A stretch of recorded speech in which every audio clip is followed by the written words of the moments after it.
पोरगा आणि ती पोरगी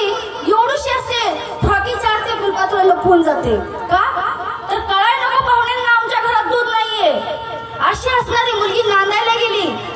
या ठिकाणी बाप गेलेला आहे आणि बाप गेल्यानंतर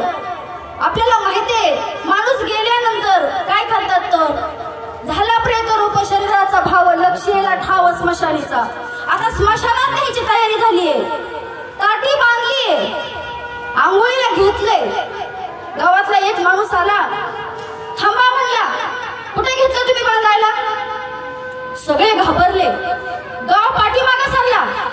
भाऊही बाजूला सरले दोन मुलं होती तीही बाजूला सरली एक पोरगी होती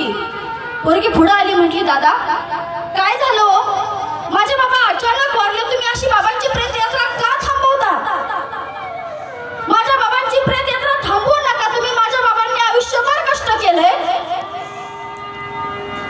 त्यावेळेस तो माणूस सांगतो की तुझ्या बाबांनी माझ्याकडून 10 लाख रुपये गेल्या वर्षी घेतले होते आज देण्याचा दिवस होता आणि बाबांनी आटप ते घेतलं बघा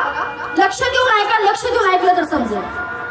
गेल्या वर्षी बाबाने 10 लाख रुपये घेतले होते आज द्यायचा दिवस होता आणि आज द्यायच्या दिवशी बाबाने आटप ते घेतलं मुलगी सांगते दादा माझ्याकडे 5-10 तोळ सोनं आहे बघा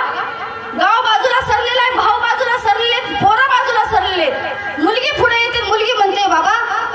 माझ्याकडे 5-10 तोळ सोनं तेवढं तुम्हाला देते याचे काही पैसे येतील ती घ्या आणि राहिलेले पैसे मी तुम्हाला दशविधीच्या आधी आणून देते काय मी दशविधीच्या आधी आणून देते ह्याचे काय होतील ती घ्या बघा मुलीने अंगावरचे फक्त 2 मणी ठेवले बाकी सगळं काढून दिलं त्या सावकाराने हे सगळं घेतलं हातात ठेवलं आणि हातात ठेवलं सगळीकडे पाहिलं मुलगी रडते म्हणते मी जर नाही दिलं ना तर तुम्ही दशविधी होऊ देऊ नका बाबांच्या आस्ती वाटल्यास तर तुमच्या ताब्यात घ्या बघा पोरगी म्हणते माझ्या बाबांच्या आस्ती तुमच्या ताब्यात घ्या पण माझ्या बाबांची आज प्रेत यात्रा निघू द्या अहो जन्माचा जसा सोहळा झाला ना तसा माझ्या बाबांचा मृत्यूचा सोहळा होऊ द्या पोरगी काकुलतीला आलेली आहे आणि पोरगी काकुलतीला आल्यानंतर त्या महाभागानं ते सोनं हातात घेतलं बघा आणि ते सोनं हातात घेतलं इकडं तिकडं पाहिलं आणि इकडं तिकडं पाहिलं आणि गर्दीत बघितलं अरे गाव तर पटकन मागे सरलेला आहे त्या प्रेताचे भाऊही मागे सरलेले असणारी 2 पोरही मागे सरलेले फक्त पुढे आलं कोण एक लेक पुढे आली आणि त्यावेळेस तो माणूस उभा राहून म्हणतो